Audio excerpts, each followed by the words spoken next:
Hi everyone, it's Monty from Watanabe Floral back. Today, we're going to talk about our staff, our team here at Watanabe Floral. Starting all the way back from when Mr. Watanabe and Mrs. Watanabe created the company in the 1940s.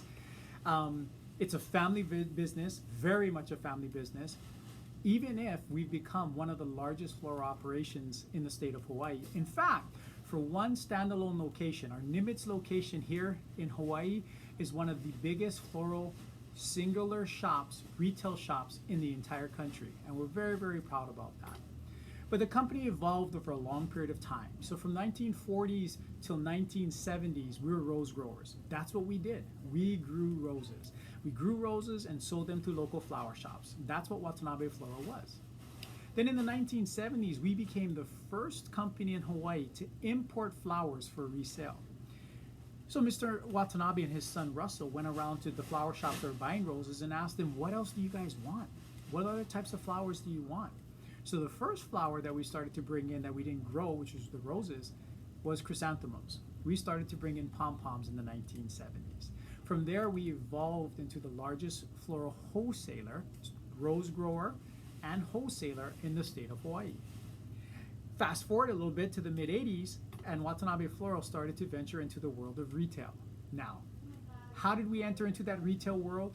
It was kind of like the old concept. So those of you that are old enough to remember the day-old bread concept, where whatever bread wasn't taken to the supermarkets, the public could have at, that's kind of how Watanabe Floral started its retail business. Whatever roses were not available, were not taken by other wholesalers, became available to the public. So Mr. Watanabe would open our doors and let people come in and have at the flowers that were not taken. And the flowers were sold. Mr. Watanabe always believed in baker's dozens. He wanted baker's dozens because he thought, you know what, people do dozens of roses. What if one breaks? If we give them 13, then they have that leeway if one breaks.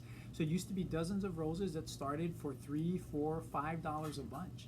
When I started here back in the mid-1990s, it was still as cheap as $5, $6, and $7 for a baker's dozen of locally grown roses. And that's how our retail business evolved. Over time, the growing operations closed down. The wholesale business changed. You know, right now, when we were growing up, I can tell you a little bit about my age. I am not in high school, but I'm not yet a senior. Okay, I'm somewhere in between. But even with that, when we were growing up, if you wanted flowers, you went to a flower shop. Yeah, I remember going with my grandma and grandpa to pick up flowers to take to the grave when I was growing up in Hilo back in the 70s. Oops, I just shared with you kind of what my age is like.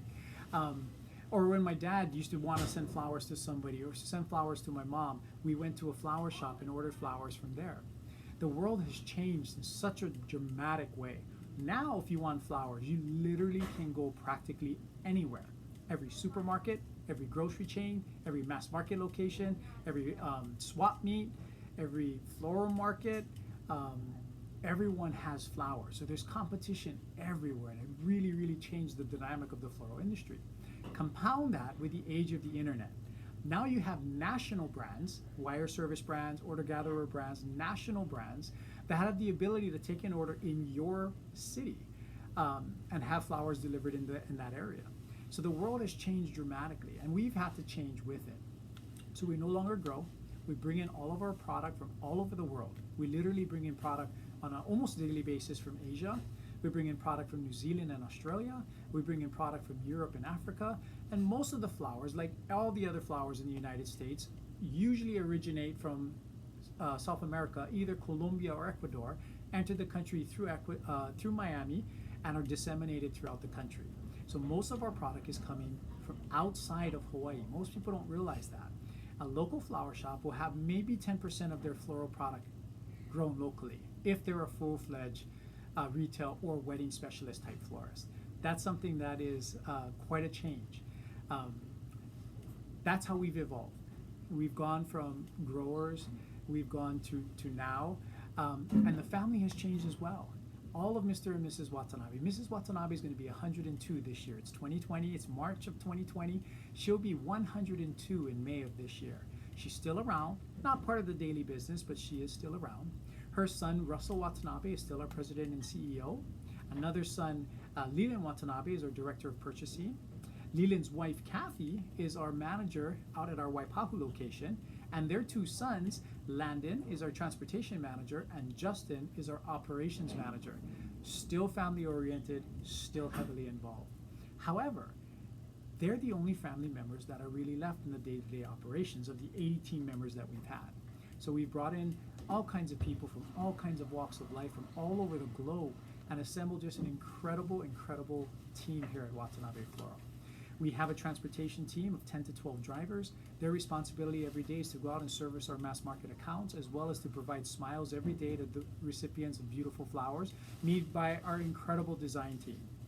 We have award-winning designers here from literally all over the world. We've assembled a team that is just incredible in their ability to take anything that you may want and turn it into life, or to use their creativity and passion for flowers to make things that'll just blow you away. Our design team is second to none, 10 to 12 of them, and they are just magic in what they're able to do. Then we have a sales team. We have a sales team of 15 people whose responsibility it is to brighten people's days, to work with you whatever your needs may be, whether it be wholesale or retail, whether it be walk-in and DIY, or for a wedding or a sympathy piece. We work with you to find out exactly what it is that you need, and we help bring that to life. From there, our design team will create it, and our delivery team will deliver it to you. And then we have our back end. Most people only view a flower shop as the salespeople that they see on the floor, or the designers that are putting together the incredible pieces, or of course our driver who actually brings it to them.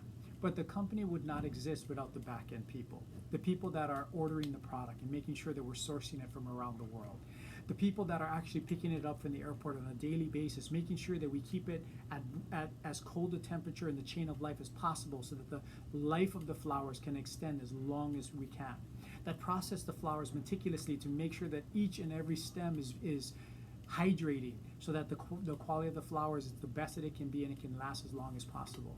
And then those that are pulling the orders to make sure that our guests are getting what it is that they want. It's an incredible team that we have. We're very, very proud of the people that we have, and we wouldn't trade them for anyone in the world.